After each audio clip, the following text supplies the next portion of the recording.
নমস্কার বন্ধুরা, আমি সুমি। আপনারা দেখছেন সুমির রান্নাঘর।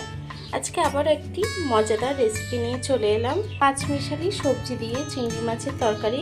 চলুন তাহলে রেসিপিটি শুরু করা যাক। তার আগে আমার ভিডিওটি যদি আপনাদের ভালো লেগে থাকে, চ্যানেলটাকে সাবস্ক্রাইব করে ভিডিওটি লাইক দিয়ে দেবেন। চলুন তাহলে রেসিপিটি শুরু করা যাক। প্রথমে আমি কড়াইটি বসিয়ে নিয়েছি। কড়াইটি গরম হয়ে গেছে, দিয়ে দেব তেল। রান্নাটা কিন্তু সাদা তেলেই করব। প্রথমেই আমি বেগুনটাকে ভেজে নেব। দেব সামান্য একটু নুন, দেব একটু হলুদ গুঁড়ো, দিয়ে আমি বেগুনটাকে ভেজে নেব। বেগুনটাকে একটু ভেজে নিয়েছি, এখন বেগুনটাকে তুলে নেব। হাই ফ্লেমে বেগুনটাকে একটু ভেজে নিয়েছি। এই কড়ার মধ্যে দিয়ে দেবো আরও একটু তেল। বাকি সবজিগুলোকেও ভেজে নেব। দিয়ে দেবো আলু, ক্যাপসিকাম, ওলকপি, ফুলকপি, গাজর সব কিছু দিয়ে দেবো। সবজিটাকে সুন্দর করে ভেজে নেব। দিয়ে দেবো সামান্য একটু হলুদ গুঁড়ো।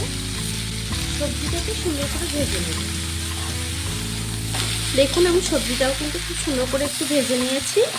সবজিটাকে এখন নামিয়ে নেব।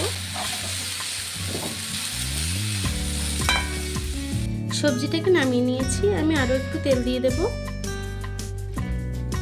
দিয়ে দেবো একটু গোটা জিরে ফোড়ন। দিয়ে দেবো কিছুটা চিংড়ি মাছ। চিংড়ি মাছটাকে দিয়ে একটু ভেজে নেব। দিয়ে দেবো সামান্য একটু হলুদ গুঁড়ো। এই মাছটাকে একটু ভেজে নেব। মাছটা একটু ভাজা হয়ে এসছে, এখন দিয়ে দেবো পেঁয়াজ আর কাঁচা লঙ্কা। আমি বারিক করে কেটে রেখেছি, সেটা দিয়ে দেবো। পেঁয়াজ আর কাঁচা লঙ্কাটাকে দিয়েও একটু ভেজে নেব। পেঁয়াজ আর কাঁচা লঙ্কাটাও একটু ভাজা হয়ে এসছে, এখন দিয়ে দেবো টমেটোর পেস্ট। সামান্য একটু জল দিয়ে দেব। সব কিছুকে সুন্দর করে একটু রান্না করে নেব কষিয়ে। এখন গুঁড়ো মশলাটাকে অ্যাড করব। দিয়ে দেবো 1 চামচ ধনে গুঁড়ো, দেবো স্বাদ মতো নুন, দিয়ে দেবো 1.5 চামচ হলুদ গুঁড়ো, দিয়ে দেবো কিছুটা কড়াইশুঁটি,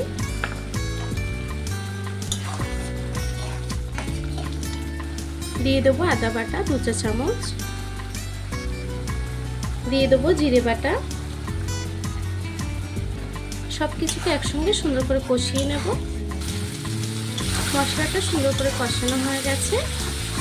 এখন আমি ভেজে রাখা সবজিগুলো দিয়ে দেব।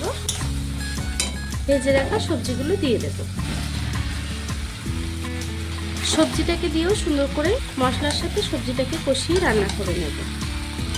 আপনারা এই রান্নাটা কিন্তু যে কোনো সবজি দিয়েই করতে পারেন, খেতে কিন্তু খুবই ভালো হয়।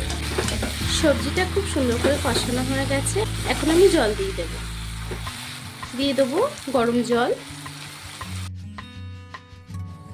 জলটাকে দিয়েও তরকারিটাকে একটু নেড়ে ছেড়ে দেবো। আমি এখন তরকারিটাকে রান্না করে নেব।